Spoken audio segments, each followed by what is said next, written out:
අයිබෝවන් අද දවසේ අපි සාකච්ඡා කරන්නේ ක්‍රියාපද පාඩමේ 3 වෙනි කොටස. ඉතින් ඔයාට කියලා තියෙන විදිහටම පොඩි පොතක් අරගෙන මේ සියල්ලම අනුපිළිවෙලට ලියා ගන්න. give දෙනවා. gave දුන්නා. gave දුන්නා. will give දේවි දෙන්නම්. take ගන්නවා. took ගත්තා. will take ගනීවි ගන්නම්.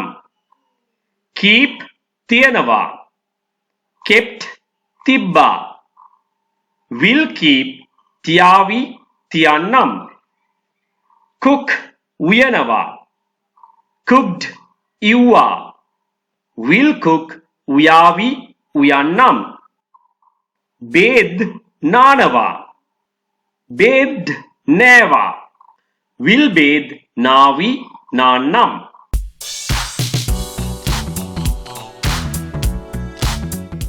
do කරනවා. did කළා. will do කරාවි කරන්නම්. sell විකුණනවා. sold විකුණුවා. sold විකුණුවා. will sell විකුණාවි විකුණන්නම්. buy මිලදී ගන්නවා.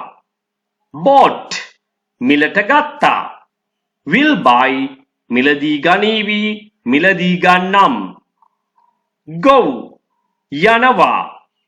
go යනවා. went ගියා.